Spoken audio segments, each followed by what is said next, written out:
Always a fantastic guest. Going from one fantastic guest to another fantastic guest, we have my man, Dr. Wilmer Leon. Dr. Wilmer Leon, he is radio host, political scientist, nationally syndicated columnist, hosting Connecting the Dots on YouTube. And I always have to ask you about your serious show, and that is called Inside the Issues with Wilmer Leon. Excellent. By the way, when are Connecting the Dots? That's daily, but when is Connecting the Dots is every day from 3 to 4 p.m. Eastern on YouTube. If you just go to Connecting the Dots with Dr. Wilmer Leon on YouTube. And the Saturday show, Inside the Issues, is from 11 a.m. to 2 p.m. Eastern on Sirius XM channel 126. Excellent. How you doing this morning? You doing okay? I am well. Thank you. Just got back from my trip, but I'm doing great. Is this one of those trips where you get back and you need a vacation from the trip? Absolutely. I went home for a funeral, and so whenever I go home, there's an awful lot involved. All good, all pleasant. But seeing family and up and down the road and all the kitchen tables, all the food I got to eat. Oh man, it wears you out. Oh, that is, yeah. I got, when I, after the radio station went down, after they killed the network, it was the first time being back home in like 5 years. And especially like being there for months. And man, you talking about going back to your old eating spots, right? Going, hanging out with family. Like it's a really good experience. It really is. Let's talk about Donald Trump's big, beautiful bill. Well, first, I don't know if I've had you on since the war. So let me get your take on that first, and then we can pivot to the big, beautiful bill. Go ahead. Go ahead. Well, I was going to say, Trump has been very schizophrenic on this. And, people were noticing, like, this guy seems like he has dementia. Initially, when it first started, they acted like we don't have anything to do with it, plausible deniability.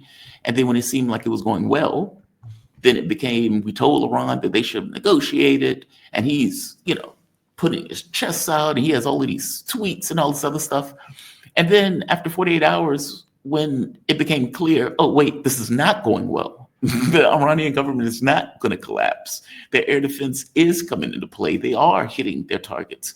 And, there's publications, I believe Channel 13 in Israel pointed out that Israel is not owning up to how bad they were attacked. Like meaning the precision of Iranian strikes, they are still concealing the bases and everything else that Iran hit. They're showing you, look at Tel Aviv, look at Haifa. Oh, we're perpetual victims, despite the fact that they've destroyed like 90% of the hospitals. I can show you kids being starved to death, or them bombing people who are just trying to get food. But the military bases, they're keeping that stuff secret. But I guess my point is, Trump has been all over the place on this. And at the very end, it's like, don't touch our boats. We'll flip out if you don't touch our boats. Now, this is after, mind you, he's already associated himself with these strikes. Give me a take on this. I mean, it's weird. Well, I'm not going to say it's weird. Obviously, the U.S. has policy objectives. But his behavior in this is very strange. He's all over the map on this. Give me your thoughts. It is strange if you're trying to assess this based upon the behavior and the mindset of an honest, sensible individual. But this is standard operating procedure for the likes of Donald Trump. Yeah. Once again, he's been caught in a lie. And I believe that when you start a discussion about this issue, you always have to preface the conversation with the following. Iran does not have, nor has it had since 2003, a military nuclear program. That's just a flat out lie. They have not had one, as evidenced by Donald Trump's own Director of National Intelligence, Tulsi Gabbard, speaking on behalf of 17 intelligence agencies. They all came to the same conclusion. The program that Donald Trump keeps touting, the program that Netanyahu keeps claiming that Israel has to be defended against, is a ghost. It does not exist. The IAEA has come out and said, once again, the program does not exist. So just as with the weapons of mass destruction in Iraq and the yellow cake uranium that was supposed to be coming from Niger and the biological Winnebago that was riding around the desert with all of these biological agents in it, lie, lie, lie. So I think we always have to start the conversation there. Now, let me just provide a little more clarity here. In the, because I'm sorry, I get consumed with facts. So, folks, please forgive me, because to me, facts matter. Yes, they do.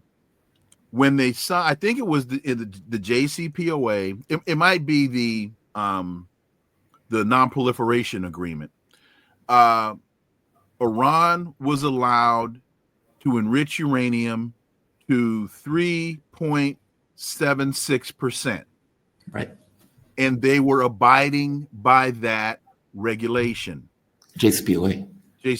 Okay, thank you. Mm-hmm. So when Trump withdrew from the JCPOA, unilaterally withdrew from the JCPOA, Iran decided to enrich beyond the 3.76%. I think now they're up to 60%. Right. They were not doing that in pursuit of a nuclear weapon. They were doing that to demonstrate to the world their capabilities. They're trying to get the United States back to the table. And Donald Trump saw and his acolytes and cronies and sycophants saw this or see this as an opportunity to do what they've wanted to do all along, which is bomb Iran. So, and then you have to move from that, even if they were able to go, even if they did go to 90%, now you have to create the delivery mechanism, right, which they have not done. And despite Netanyahu's Acme Bomb Company chart that he showed, that he got from the Roadrunner, Wile E. Coyote's Acme Bomb Company, or Bombs R Us. I can't remember whether it came from Acme or Bombs R Us. That's all a lie. So, to your point, what the world found out, what Israel found out, they got thumped. Yes. They got thumped. And even in that whipping, Iran still demonstrated restraint. And folks need to be on their hands and knees, giving bountiful praise, pointing to the east, giving bountiful praise, saying, thank God these people are sensible and reasonable. And final point, if you stop messing with them, you won't have a problem. Oh, but therein lies the rub, right? This is U.S. policy. I mean, this stuff goes back. That's a great point, because too many so-called analysts want to put this in the context of Donald Trump and Benjamin Netanyahu.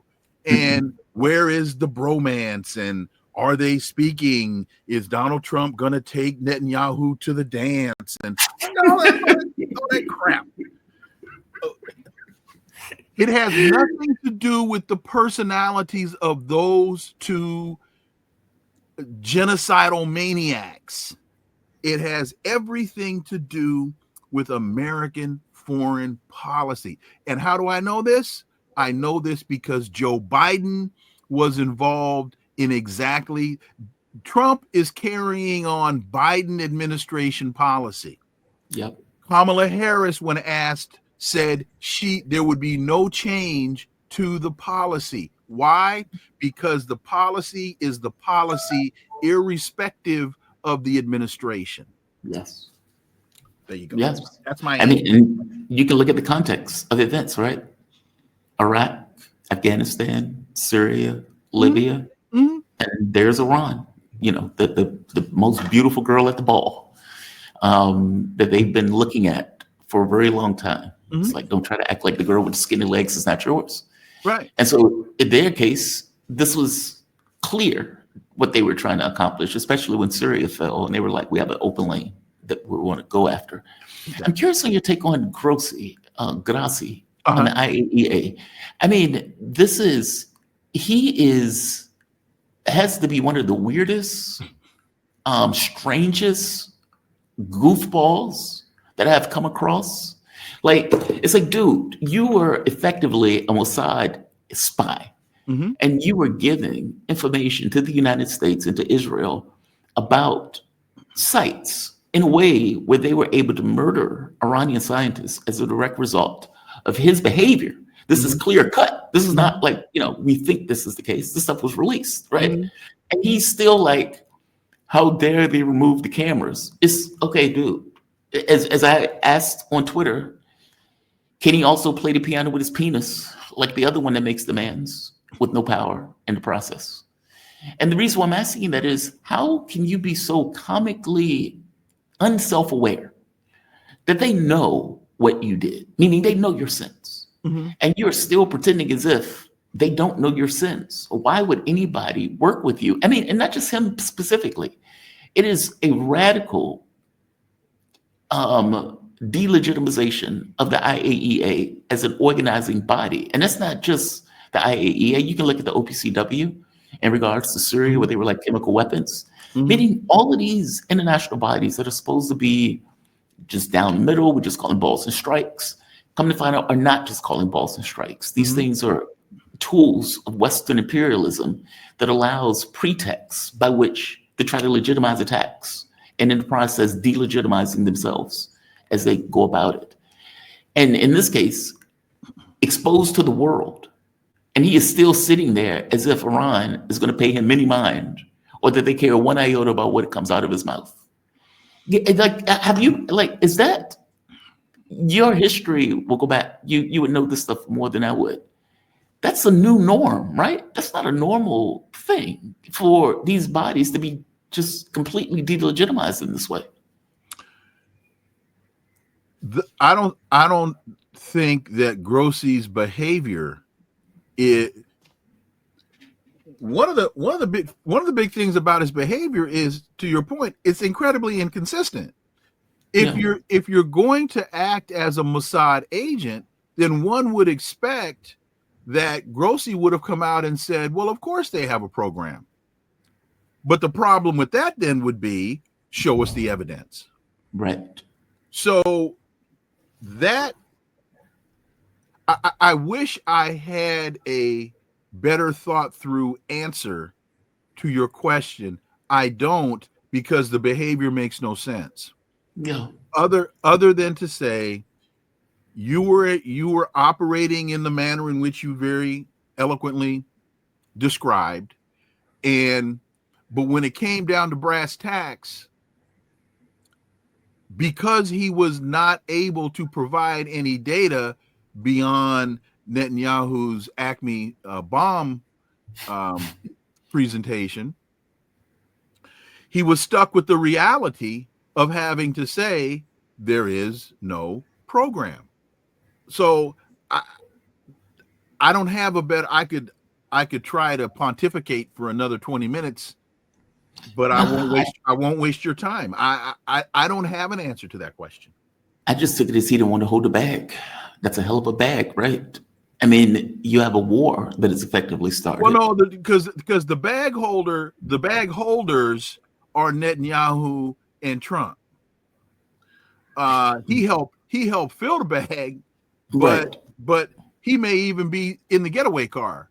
But the bag, the people responsible for this, he's complicit, no question.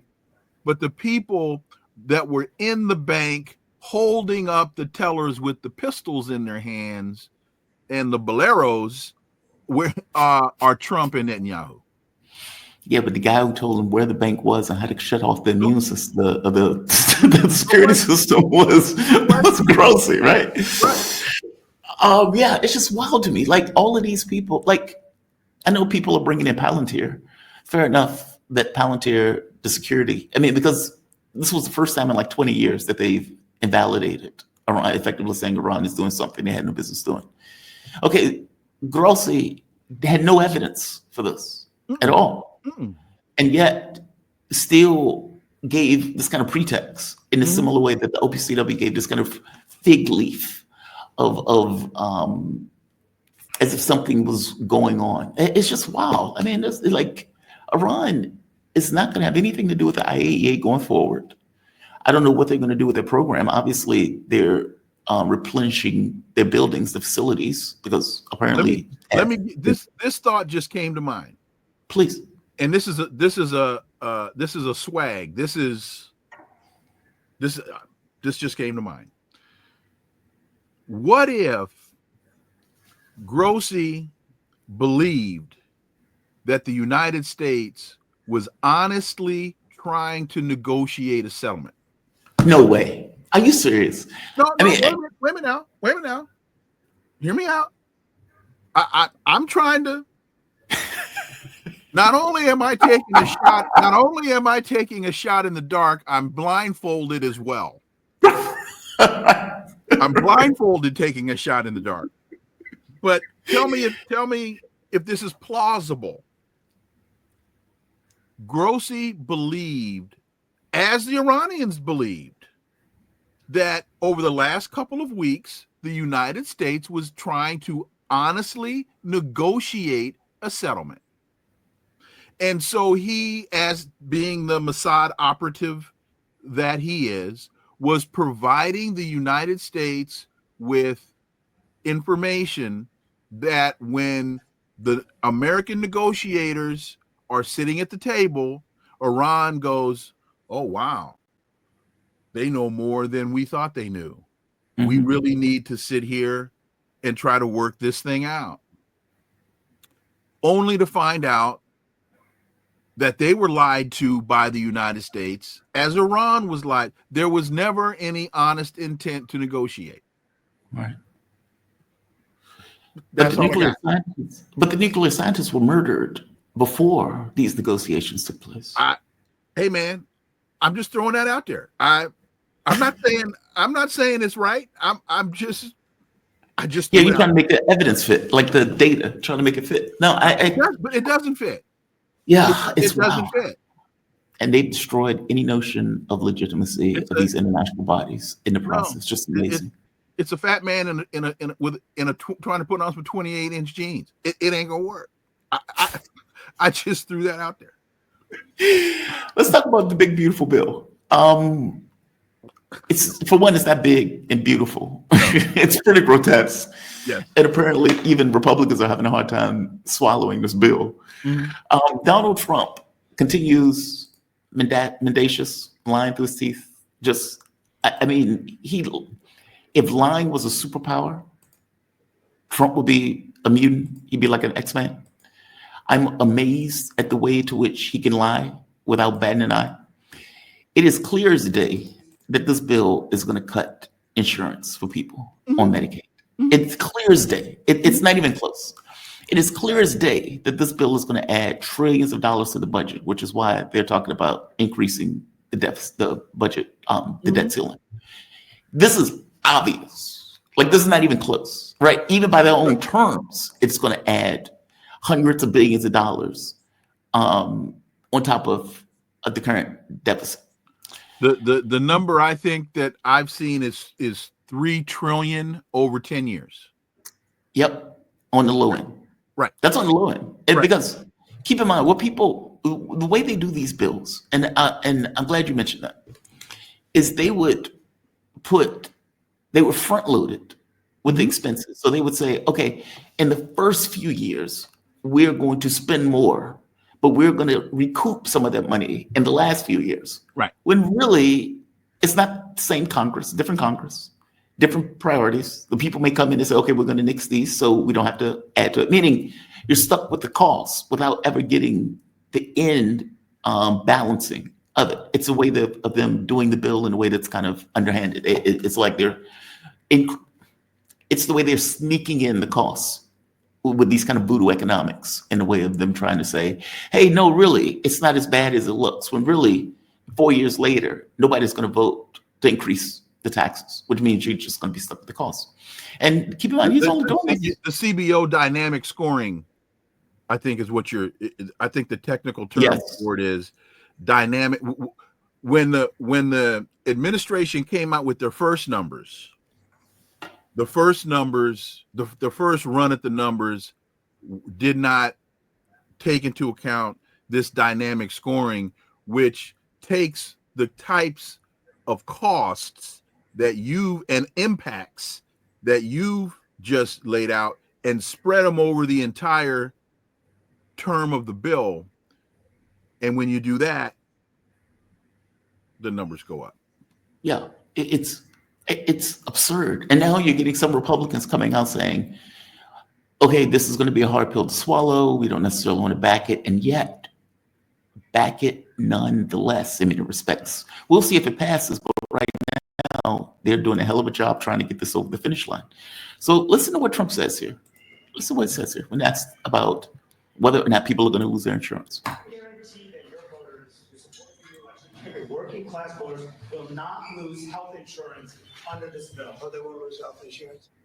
Guarantee that your voters. He said they won't lose health insurance. Just to be very clear what he just said. Mm-hmm. Now, Tillis, the Republican who is stepping down and retiring, he comes out and excoriates this bill, effectively saying, look, the idea that I'm going to have to look my people in the face in like a year and explain to them why millions are going to lose their Medicaid. He's like, it's like the president is lying.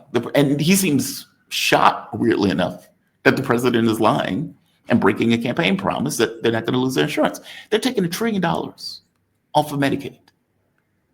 And they're like, just fraud and abuse. That's all it is. Mm-hmm.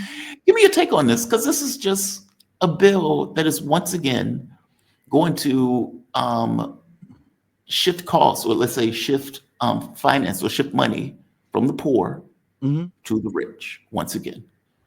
Poor pay more. It is an incredibly ugly, gross transference of wealth. That was the word I was looking for. I'm channeling my inner Jamar Thomas right now. So that was what I was. The word couldn't come. I got it. So I got you. I got you. I got you. I'm the Jamar Thomas whisperer.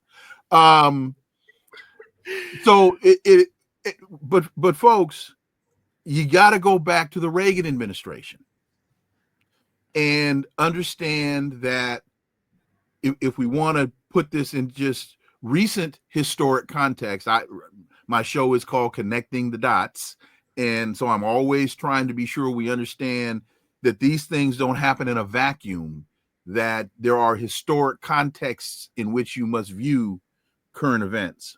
Mm-hmm. So we go back as Ronald Reagan was trying to bankrupt the Soviet Union through military spending.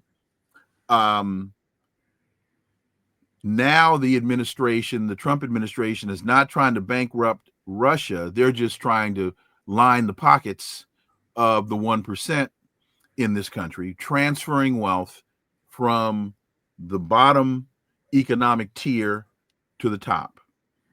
And Bill Clinton, and with his reinventing government as we know it,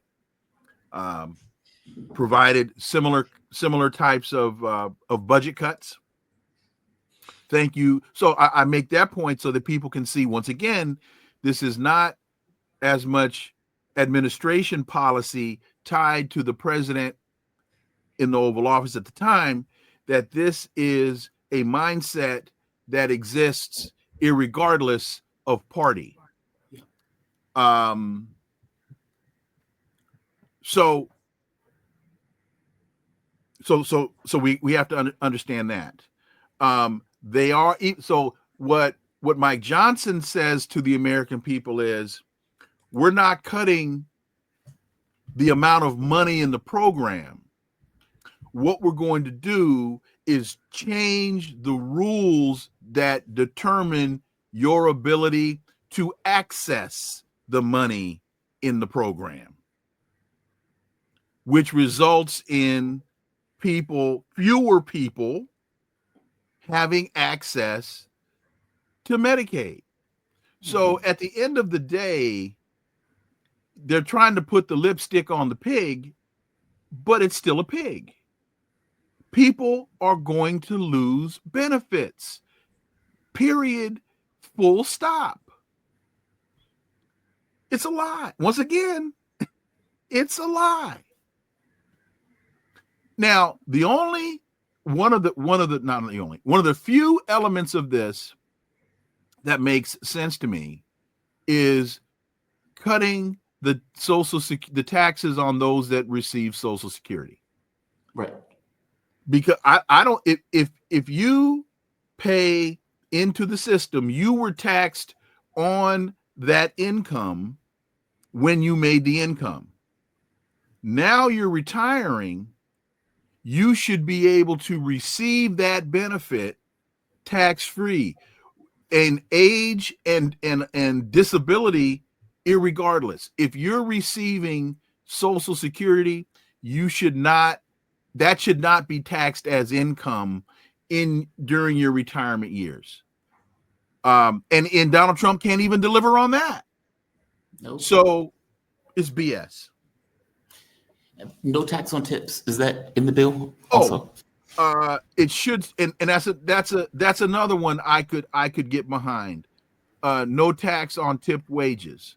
No tax on tips for those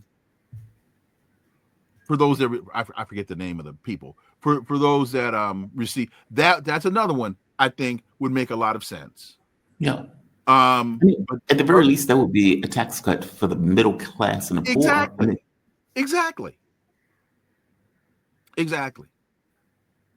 Give people in this country an opportunity. Give poor and working class people in this country an opportunity not to get ahead, to stay afloat.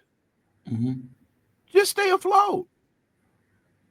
But no, Mike Johnson and Donald Trump, you wanna put these people that are treading water. You want to throw bricks at people. Instead of throwing them life preservers, you throw bricks at them as they're struggling to stay afloat. Do you think there'd be consequences for this? I mean, it's massively unpopular by the public. I mean, like overwhelmingly unpopular by the public. It's not even close. But it seems that they've decided this is our cash grab opportunity. Mm-hmm. Like this is when we're going to grab the cash and, get in the getaway car and go. Trump is last term, so he doesn't really care. And some of these Republicans that do seem to, at the very least, understand that this is going to be massively unpopular. Mm-hmm. Many of them still going along with it, especially in the House. Mm-hmm. Yes, there will be backlash. We're seeing evidence of this at these town hall meetings, and I keep going back to Chuck Grassley in Iowa because that's about as staunchly Republican as you're going to get. Yeah. And when you look at the reaction, when Mike Johnson has to tell his conference, stop holding these town hall meetings because the optics are just horrific and politically we can't afford to have people see this, that to me is clear evidence that the answer to your question is yes. Mm-hmm. But I would have to go then to the analogy of back to the bank robbery, because that's what this is. They've decided that the best time to rob the bank is in the middle of the day when the Brinks truck is in front of the bank carrying money in and out. And yes, there are going to be people on the street, and yes, there are going to be people in the bank, but we got to go in here and shoot this place up anyway, because who was it that when asked, might have been John Dillinger, why are you robbing banks? He says, because that's where the money is. Yeah. I don't know if it was John Dillinger, but I think it was John Dillinger that said that, or Babyface Nelson, one of the two. So they don't, and see, and other, to me now, this is my opinion because I don't have evidence to support the next thing I'm going to say, but this is how I'm reading the reality that's playing itself out in front of us. And that is, that's why you had that. That's one of the reasons why Donald Trump federalized the National Guard, sent them into Los Angeles, and sent the Marines into Los Angeles, turning their guns on American citizens, which is unconstitutional. And Yes. that's also why he had that horrific, ugly fiasco called that Army Parade on the 14th of June, to demonstrate to the American people these are the types of things I have at my disposal if you all decide you want to get out of hand and run amok. Because remember, he said, leading up to the parade, those who want to protest will be met with unimaginable force. He was, in spite of the First Amendment, he was, in spite of the Posse Comitatus Act, he was saying to the American people, I don't care how you feel. I'm going to flex, and I want you to understand very clearly, this is what I have at my disposal. All right. So here's the thing. It says limits on overtime and no tax on tips. So the bill would allow individuals to deduct up to $25,000 for tip wages, $12,500 for overtime, but the provision would expire in 2028. Okay, so 3 years. Mm-hmm. Are you serious? The Senate bill will reduce the deductions for individuals making over $150,000, while the House bill does not include some of them. So we don't even know if this is going to be ultimately in it. I mean, that could get pulled out. I think folks need to, I'm glad you brought that up, because folks need to understand that the sunset provisions on items such as that are compromises to the conservatives that don't want that in there at all. So you've got a number of fiscal conservatives saying they should pay taxes on every penny. Mm-hmm. And then the response from Mike Johnson is, well, and I'm just using him as, I don't know if he's saying this, I'll just use him as since he is the speaker. He's saying to his conference, okay, here's the compromise. Give us 3 years or give us 2 years. And then it'll go away. And so the fiscal, very similar to a lot of the provisions in the civil rights legislation, in order to get those racist Southerners on board. Okay, we're not going to make this in perpetuity. We're not going to have this last forever. We'll do it for 15 years, and then we'll see how the world feels about it, and we'll come back and we'll reauthorize it whether it's 10 years, that's the political compromise that they make so that they can get those outliers in their respective conferences to get on board, so they can get the bill passed now, so they can claim victory and they can do their victory dance, and life goes on. Just amazing. Effectively 2 years, because this is not going to pass to the end of the year. Correct. I mean, if it passes at all.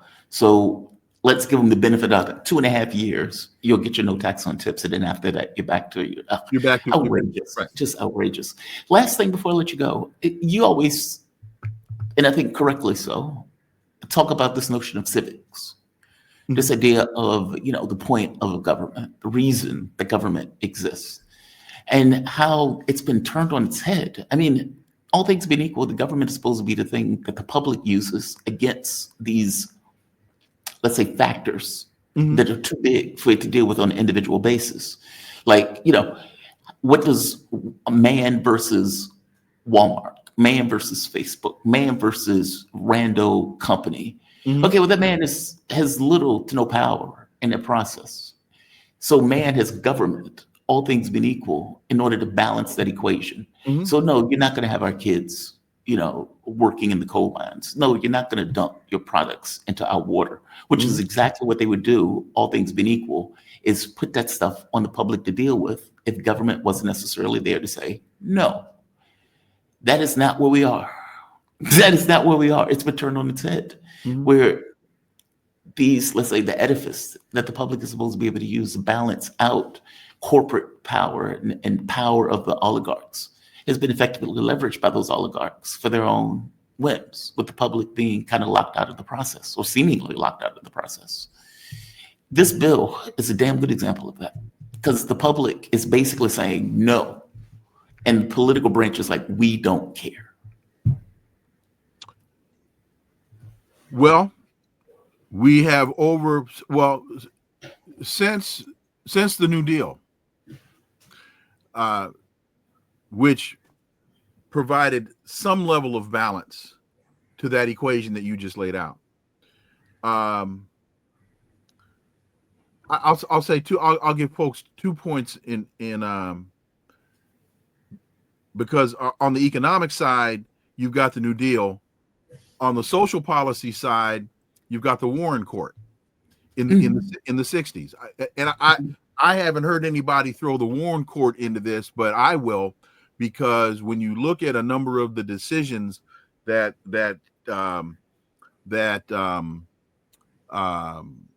Chief Justice Earl Warren oversaw from the mid 60s through the 70s, and with the Brown v. Board of Education decision being the first, right? And then you've got your Miranda rights and all of those types of things that came out of the Warren Court on the social policy side, criminal justice / social policy side. The conservatives have been fighting against that ever since, and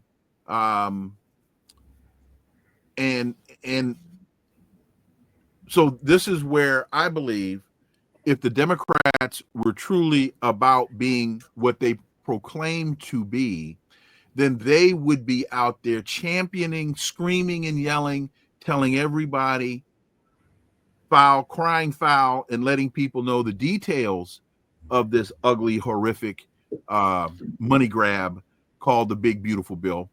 But they're not doing that. Not to the level. And when they do it, they seem to do it on the back end, as with now you got Chuck Schumer and others screaming about Donald Trump and his unconstitutional, international law violating act of war on Iran. After he does it, they start screaming about it, not before he did it. So they need to be explaining to the American people what government is actually supposed to do for them, not what Donald Trump and his cronies are trying to do to them. Right. And if they did, but they can't, because they're two wings on the same bird. They're being financed by the same operatives, such as AIPAC, such as the members of the military industrial complex, are all getting checks from the same bank. And I'm on my Saturday show, in terms of the African American community, I'm going to be asking that one of the questions I'm going to be asking is, who do we own?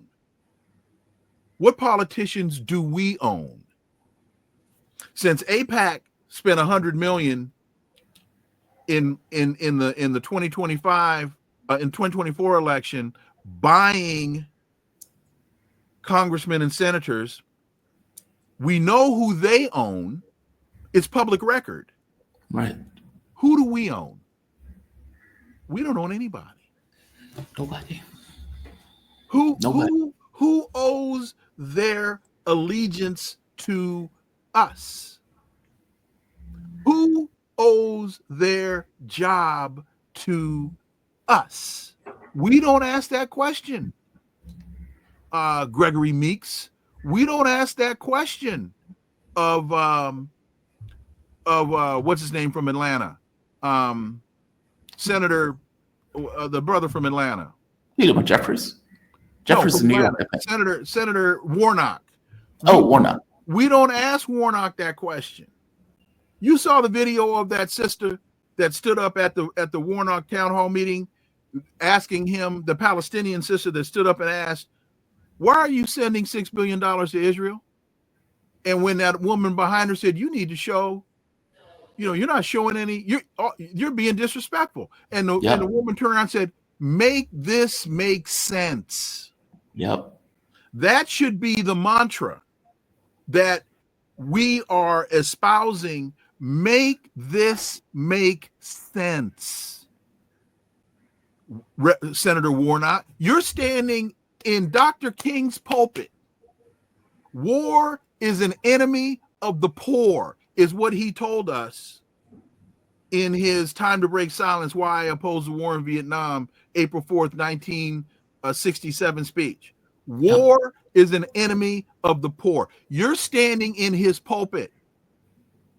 Make this make sense. I don't hear enough people saying that. And if you look at the people in the church when that back and forth, man, them folks in Atlanta, they were clueless. They were like, "What in the world?" Oh no, she did. By the way, they did the same thing with Dr. King. No. They were like, "Why is this black man talking about Vietnam? He wasn't. Stay in the lane and talk about these black issues." Oh, right. Yeah. Folks, connect these dots. Shameless plug. Connect these dots. Shameless plug. Connect these dots.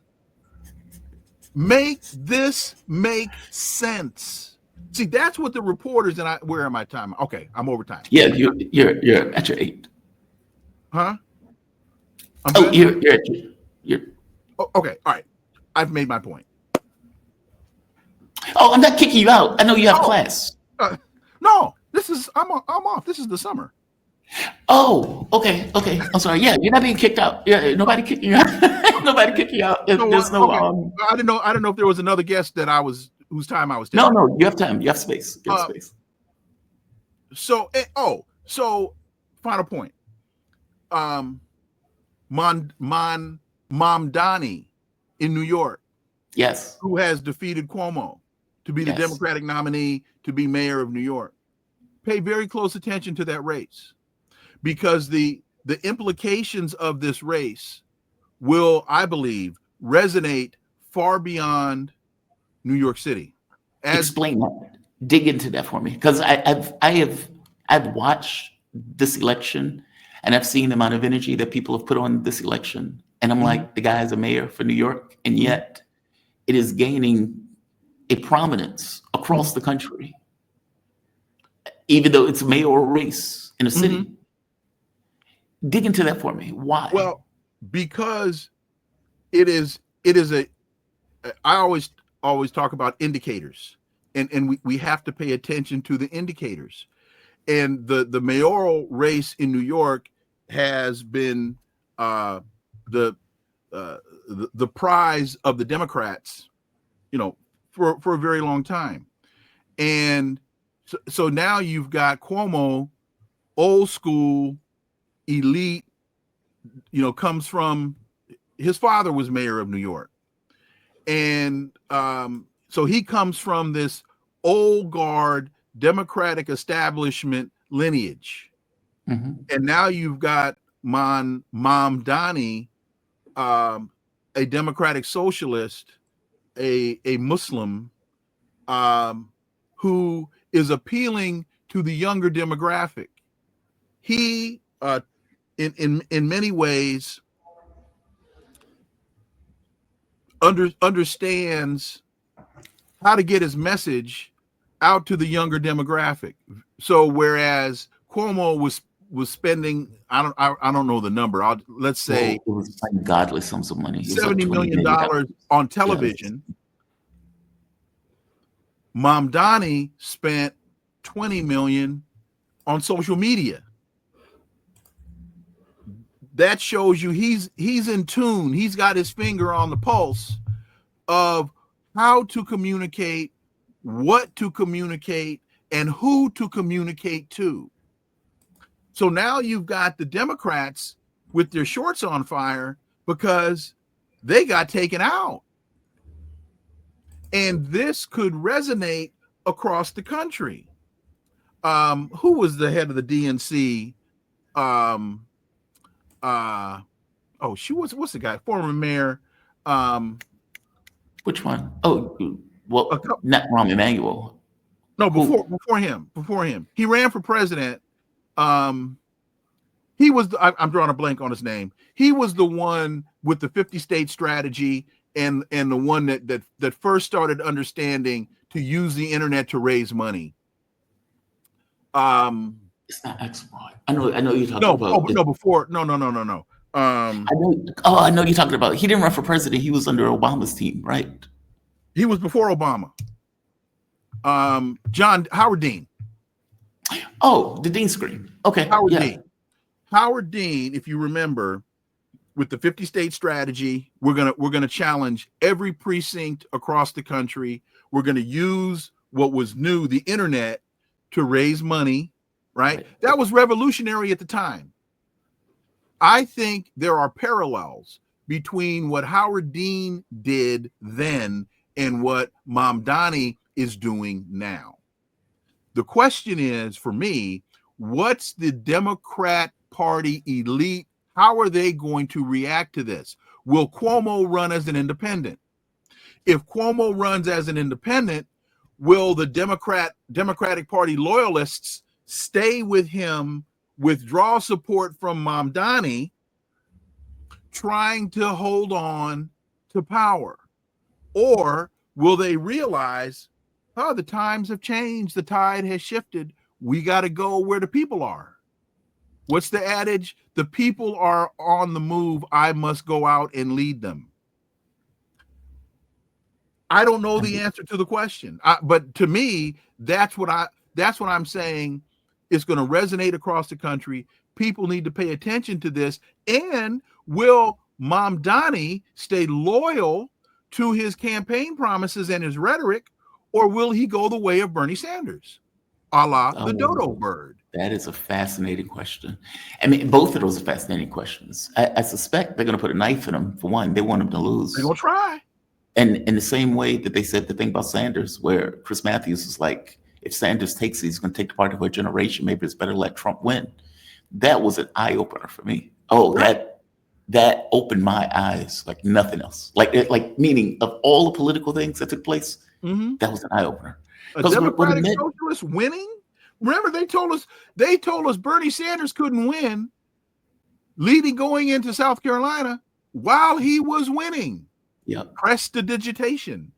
And by the way, they're putting knife in Mamdani. I mean, like if you look at the Democrats, Jeffries, they're claiming that he's made some kind of comment about infanticide all throughout the world, and they're going after him. And this is in spite of the public saying they want new leadership. Meaning, when the public looks, they say, "That's our guy. We like that guy. We don't care that he's Muslim. We like that guy." Despite all the racist attacks, apparently because he's Muslim by definition, he hates Jews. But there's that. Public said, "We don't care. We like that guy. He's young. His wife is gorgeous. Gorgeous. At least that's what I say. His wife is gorgeous." You're right. That would have been enough to get my vote by itself. Just saying. You're right. But I hope you get my point. Like, it's a new. He sounds a lot like Sanders, and they hate him for it. They hate him for it. So do you think that's the Jewish thing? Like, well, that's the Jewish lobby? Or do you think it's the Democratic Socialist thing? Because honestly, it could be both. I don't understand your question. Do I think? Like, meaning the reason that they hate him so much, meaning the Oh. Democratic establishment, is it because he doesn't swear fealty and allegiance to Israel? Like, everybody else on that stage was like, Israel matters more than America. And he's like, I'm an American. It matters. America matters more. And they were like, oh my God, he's so anti-Semitic for saying America matters more. Or is it because he said, look, I'm a democratic socialist? And he is very similar in the way that he holds himself to Sanders, at the very least, the issues that he brings up. It's both. Yeah, it's probably both. It's all the above. It's all the above. So when Hakeem Jeffries comes out and says, this guy is a heretic, but you back genocide. Yeah. You're a Zionist. Yep. You back the reinvasion of Haiti. Hakeem Jeffries, and then Gregory Meeks. He's a heretic. Yeah, but you back genocide. Make that make sense, Gregory Meeks. Make that make sense. You're a murderous fool. But you're telling me not to pay attention to the guy that right now is at least articulating things that are in my best interest. Yeah. So prestidigitation. Yeah. We'll see if he stays true, and we'll see if it spreads. I mean, because at the very least, he is making a big splash. Oh, he is making a huge splash. Will Mamdani be able to withstand the deluge that he is? I don't even think it ain't come yet. He has to know. No, this is the one. This is, they say, and then I'll leave you. They say, when a tsunami is about to strike because the animals move to the hills. And this is true. This is true. This is not my normal silliness. This is true. Yeah. They say that it's true. No, you're right. A couple of days before a tsunami hits, you're standing on the beach looking at the sunset, and the animals are moving to the hills. Yeah. Because the animals sense the turbulence long before you can. So when you see the squirrels with their suitcases and the chimpanzees with the knapsack, now that is my silliness, marching, you say, hey, where you going? Oh, tsunami's coming. The tsunami hasn't hit. The animals are moving to the hills. He needs to understand that, and he better be ready for that. Yeah. Because they're coming at him with all barrels blazing. He needs to be. And so what will the people do? But if they can't stop him, he's a legend. We will see. That's the catch, right? If you can withstand it, if they throw everything at you, and you still standing afterwards. Well, then go ahead, my brother. Go ahead. But the people need to understand the tsunami is coming. Mm-hmm. Not only does he need to understand it, and he needs to be explaining to the people, look, this is a smear campaign. Understand the tactics that they are going to use against us. We'll see. Dr. Wilmer Leon. He is radio host, political scientist, nationally syndicated columnist, host of Connecting the Dots and Inside the Issues. Dr. Leon, thank you for this, man. I always appreciate these conversations. Hey, man, I'm always humbled and honored when you invite me. So make it make sense, folks. Make it make sense. Be safe, my man. Have a good one. I'm out. All right. Always appreciate talking to Dr. Wilmer Leon. I always learn something from those conversations. He is a brilliant, brilliant man. And I always feel fortunate that he joins me on this